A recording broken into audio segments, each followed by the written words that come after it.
High, আমি Anisha. Welcome back to my channel. আজকে আমি প্রথমবার আমার ইউটিউব চ্যানেলে ব্লগ পোস্ট করছি। এর আগে আমি অনেক শর্টস ছেড়েছি, বাট কোনোদিনও কোনো ব্লগ করিনি। তো আজকে প্রথমবার, ভীষণই এক্সাইটেড।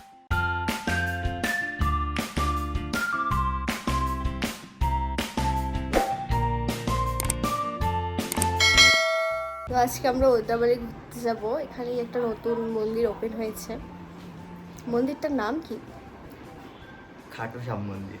তো খেয়ে দিয়ে আমি এখানে রেডি হয়ে নিয়েছি, আমরা যাচ্ছি। রোহিত শর্মা দেখতেছি। আমি, মাসি, মা, ভাই, আমরা চারজনেই সেখানে যাচ্ছি। আমরা তো বাসের জন্য সেদিন অনেকক্ষণ দাঁড়িয়েছিলাম, বাট কোনো গাড়িই পাচ্ছিলাম না। তো অনেকক্ষণ পর আমরা একটা গাড়ি পেয়েছিলাম, বাট বাস স্ট্যান্ডে গিয়ে আমরা সেই গাড়িটার থেকে নেমে পরে আবার বাসে উঠে পড়েছি, কারণ ওই গাড়িটা এত লেট করছিল। মালবাজার থেকে ওদলাবাড়ি বেশি দূরের রাস্তা না, ওই 15-20 মিনিটের রাস্তা। বাট রাস্তাটা এত সুন্দর, চারপাশে একদম চা বাগান, খুব সুন্দর রাস্তাটা।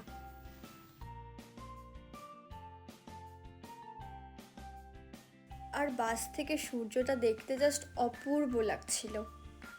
এই রাস্তাটার থেকে নাকি খুব সুন্দর পাহাড় দেখা যায়, বাট ওই দিন কোনো পাহাড়ই দেখা যাচ্ছিল না, হালকা হালকা বোঝা যাচ্ছিল, মেঘ ছিল জন্যে হয়তো পাহাড়গুলো দেখা যাচ্ছিল না ঠিক মতো। ফাইনালি আমরা চলে এসেছি, এটাই খাটু শ্যাম বাবার মন্দির। মন্দিরটা এখনো পুরোটা কমপ্লিট হয়নি, বাট তাও কত ভালো লাগছিল দেখতে। ঠাকুরটা এত অপূর্ব দেখতে, আর কিছু বলার নেই। আর মন্দিরটার ভেতরের কারুকার্য, নকশাগুলো জাস্ট অপূর্ব। আমরা বিকেলে গিয়েছিলাম, তো আমরা ভেবেছিলাম সেই টাইমে কোনো লোক থাকবে না, থাকলেও অল্প স্বল্প থাকবে, বাট ভালোই মন্দিরে ভিড় ছিল। বাইরে এখানে একটা শিব মন্দিরও ছিল। তারপর আমরা বাইরে কিছুক্ষণ সবাই মিলে বসে থাকি, গল্প টল্প করি। সেই সময়ে সামনে দিয়ে একটা ট্রেন যাচ্ছিল, মানে এত সুন্দর লাগছিল দেখতে, তো আমি ভিডিও করে নিয়েছি।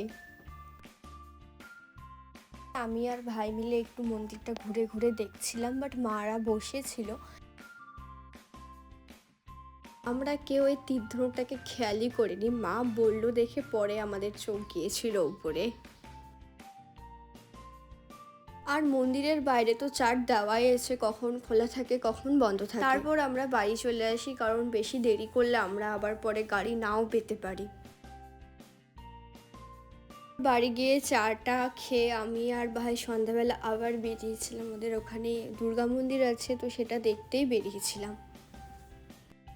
ভাইদের বাড়ির সামনে বড় শিব ঠাকুরটাও আছে, তো তারপরে আমরা বাড়ি চলে যাই। ভিডিওটা ভালো লাগলে অবশ্যই একটা লাইক করে দিও।